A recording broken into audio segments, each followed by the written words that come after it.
आऊज़ुबिल्लाहिमिनश्शैतानिर्रजीम बिस्मिल्लाहिर्रहमानिर्रहीम अस्सलामु अलैकुम वरहमतुल्लाहि वबरकातुहू। ये तो बहज़ियत मुसलमान सब जानते हैं कि कुरान मजीद फ़ुरक़ान हमीद तमाम दुनिया के मुसलमानों के लिए एक मशले राह है और इस मुक़द्दस किताब मुबारक में हमारे रुश्द व हिदायत के लिए हमसे पहले और उनके अक़वाम के ज़िक्र मौजूद हैं जिन्होंने अल्लाह ताला की अताअत की और जिन्होंने अल्लाह ताला की अताअत ना की तो उनको किस कहर व जलाल का सामना करना पड़ा, ताकि आने वाली कौम इन कौमों के गुज़रे हुए हालात और वाक़यात से सबक व इबरत हासिल कर सकें।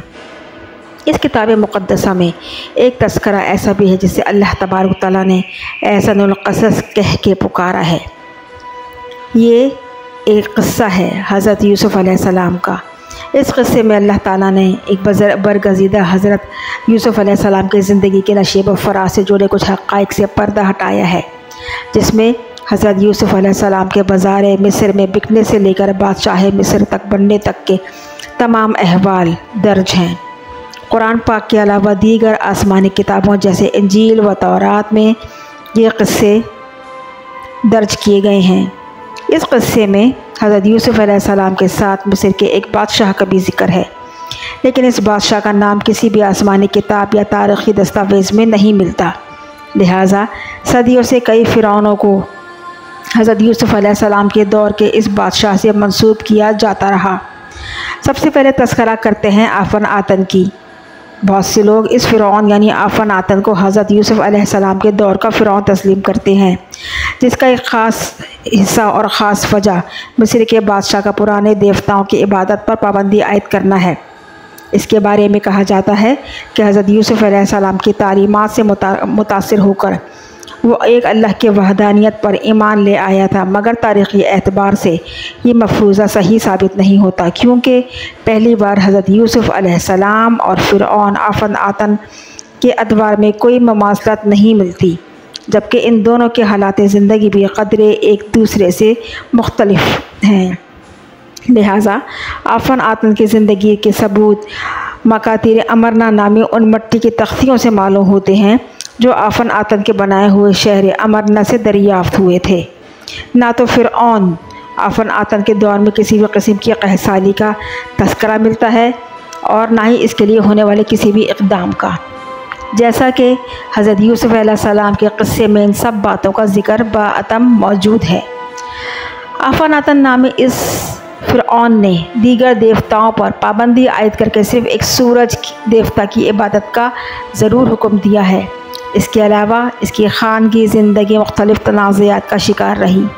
गुज़िश्ता सदी में दरियाफ़्त होने वाली सबसे अहम खोज यानी फ़िरऔन के तोनिक आमन की ममी यानी DNA टेस्ट के ज़रिए मालूम हुआ और साइंसदान ये जानने में कामयाब हुए कि फ़िरऔन आफ़न आतन और इसकी छोटी बहन का बेटा था, जो आपस में बहन भाई थे और बहन भाई की शादी के नतीजे की सूरत में यह बच्चा पैदा हुआ। मकातिर अमरना से मिलने वाली तमाम तहारीर इस बात की वाज़ेह सबूत हैं और इनसे वाज़ेह बात पता चली कि आफ़न आतन ने अपनी ज़िंदगी में ही अपनी बहन के साथ साथ अपनी 2 बेटियों से भी शादी कर रखी थी। अब यह हम बात आसानी समझ सकते हैं कि क्या किसी पैगंबर की तालीमात के ज़ेर असर कोई ऐसा शख्स अपने आमाल और इतने मकरूह आमाल सर अंजाम दे सकता है, तो फिर वो कौन सा बादशाह था कि जो हज़रत यूसुफ़ अलैहिस्सलाम के दौर से ताल्लुक़ रखता था। ये जानने के लिए थ्योरी का दूसरा रुख को जानना बहुत ज़रूरी है। बाज़ मौरख़ीन हज़रत यूसुफ़ अलैहिस्सलाम को हेक्सोस के बादशाह शाह एपोफिक्स के नाम के अहद में बताते हैं, मगर इनके इस नज़रिए को तस्लीम करने में थोड़ी सी क़बाहत यहाँ ये भी नज़र आती है कि हेक्सोस का ज़माना 1670 के क़ब्ल मसीह के करीब था और हज़रत यूसुफ़ अलैहिस्सलाम का ज़माना 1797 से लेकर 1906 क़ब्ल मसीह तक था। फिर हज़रत यूसुफ़ अलैहिस्सलाम सैकड़ों साल बाद तख्त नशीन होने वाला बादशाह हज़रत यूसुफ़ अलैहिस्सलाम का हम असर कैसे हो सकता है। तारीख़ में शवाहिद मिलते हैं कि हेक्सोस का दौर इंतशार का दौर था।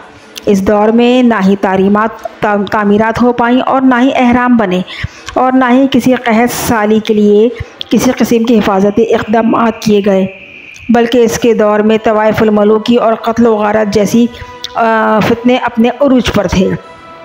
तीसरा फ़िरौन, जो हालात और वाक़यात की रूह से हकीकत के करीब तरीन महसूस होता है। मिस्र में एक बाग था, दरिया नील से निकलकर काहिरा के जनूब मगरिब में वाक़ फ़यूल नामी इस झील तक नहर जाती थी।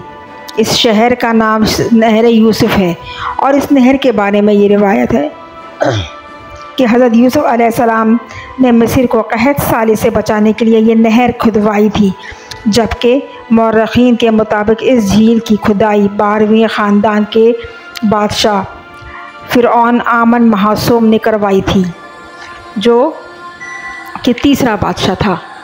और आमन महासूम का दौर हुकूमत 1793 क़ब्ल मसीह से 1842 क़ब्ल मसीह तक जा पहुँचता है। यही वो दौर था कि जब हज़रत यूसुफ़ अलैहिस्सलाम मिस्र के हुक्मरान और नायब सल्तनत थे। हज़रत यूसुफ़ अलैहिस्सलाम के ने मिस्र के साहिब इख्तियार होने के हवाले से आखिरी इल्हामी आसमानी किताब कुरान मजीद फ़ुरक़ान हमीद में इरशाद बारी ताला है। तर्जुमा, बादशाह ने कहा कि उसे मेरे पास लाओ कि मैं उसे अपने ख़ास कामों के लिए मुकर्रर कर लूँ। जब इससे बातचीत की तो कहने लगा कि आप हमारे यहाँ आज से साहिब इख्तियार, लामकीन और मुमलिकत के राजदां के अमीन हैं। यूसुफ़ ने कहा कि आप मुझे मुल्क के ख़जानों पर मुकर्रर कीजिए, मैं हिफाजत करने वाला और बाखबर रहने वाला हूँ। और इस तरह हमने यूसुफ़ को साहिब इख्तियार बनाया कि वो कहीं भी जाए, जहाँ जाए जगह बनाए। सूरह यूसुफ़ आयत नंबर 54 से लेकर 56। जबकि इसी हवाले से तौरात में दर्ज है कि और फ़िरऔन ने कहा कि चूँकि खुदा ने सब कुछ तुझे बना दिया है, सो तुझ जैसा कोई दानिशमंद व आक़िल नहीं, तो मेरे घर का मुख्तार होगा और मेरी राया तेरे हुक्म पर चलेगी और मैं फ़कत तख्त नशीनी में ही तुझसे बड़ा हूँगा। फिर कुरान पाक और तौरात के मज़कूरा तहारीर से पता चलता है कि नायब सल्तनत और मिस्र का साहिब इख्तियार फ़िरऔन ने हज़रत यूसुफ़ अलैहिस्सलाम को अपनी शाही अंगूठी पहनाकर बना दिया था और रयाया को इनका मती बना दिया था और अपने घर का मुख्तार कुल बना दिया था।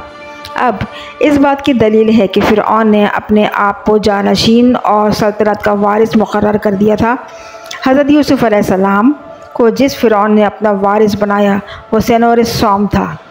हज़रत यूसुफ़ अलैहिस्सलाम ने इस फ़िरऔन के साथ मिलकर कई तामीरात की, कहत से दूर करने के लिए अहराम बनवाए। फ़िरऔन के बाद आप अलैहिस्सलाम ने इसकी सल्तनत के वारिस भी बने और अमन महात नुमरे के नाम से मशहूर हुए। वजाहत और गौर तलब बात यह है कि आमन महातमातरे और बाइबल में हज़रत यूसुफ़ अलैहिस्सलाम के लक़ब यानी ज़ाफ़नात मफ़ना के नाम से मफ़हूम एक ही निकलते हैं, यानी वो कि जिसका ताल्लुक़ खुदा से बराह रास्त हो। अब कुछ तज़किरा उस दौर के अजीम तामीरात की तरफ करते हैं। झील फ़यूम में, जो इब्तदा में एक वसी नशेबी मैदान था, मगरबी मौरख़ीन के मुताबिक इस महासूम ने इसको मज़ीद गहरा करवाया और दरिया नील से नहर निकलवाई और इसे झील में ला गिराया। फिर इससे पुल और दरवाज़े बनाए जिसके ज़रिए पानी नहरों तक पहुँचाया जाता। इस तरह फ़यूम के इर्द गिर्द का वसी गैर आबाद इलाक़ा आबाद हो गया। इस झील के करीब एक वसी इमारत लैब्रेनिक तामीर की गई। इस इमारत में 3000 कमरे और 12 वसी सहन थे। ये इमारत इंतज़ामी अमूर चलाने और कहत साली से बचने के लिए ज़राए इजनास की ज़ख़ीरा अंदोज़ी के लिए इस्तेमाल होती थी। इस इमारत के सामने बाहाबरा नामी अहराम आज तक मौजूद है। इस अहराम में अमन महासूम का मकबरा भी है, मगर हैरत अंगेज़ तौर पे इस अहराम का दरवाज़ा 45 टन वज़नी पत्थर से बंद है, मगर इस अहराम में आमन महासूम की ममी मौजूद नहीं। ये ममी कहाँ है? इस बात का बाइबल में हज़रत यूसुफ़ अलैहिस्सलाम के तज़किरे में कुछ यूँ मिलता है कि यूसुफ़ ने बनी इसराइल से कसम लेकर कहा था कि खुदा तुमको यकीनन याद करेगा और मेरी भट्टियों को यहाँ से ले जाना। यूसुफ़ अलैहिस्सलाम 110 बरस की उम्र में वफ़ात पा गए और उन्होंने इसमें जो खुशबुएँ भरी और मिस्र में एक संदूक में रखा। जब यूसुफ़ के इंतकाल के 5 सदियाँ गुजर जाने के बाद हज़रत मूसा अलैहिस्सलाम को बनी इसराइल को लेकर मिस्र से निकले तो वसीयत के मुताबिक हज़रत यूसुफ़ अलैहिस्सलाम की मम्मी भी साथ ले गए। फिर फिर हज़रत यूसुफ़ अलैहिस्सलाम को फ़लस्तीन के इलाके नाब्लस के गांव बलाका में सुपुर्द खाक कर दिया गया। हज़रत यूसुफ़ अलैहिस्सलाम और अमन मासूम के हालात ज़िंदगी बेहद मुमासलत रखते हैं। क़यास ये भी किया जाता है कि हो सकता है कि ये दोनों किरदार एक ही शख्सियत के नाम हों, या फिर हज़रत यूसुफ़ अलैहिस्सलाम ने अमन मासूम के नायब सल्तनत की हैसियत से काम किया हो, और ये भी मुमकिन है कि इन दोनों में कोई ताल्लुक़ ही ना हो। बेशक अल्लाह तबारक तआला तमाम हकीकत का जानने वाला है।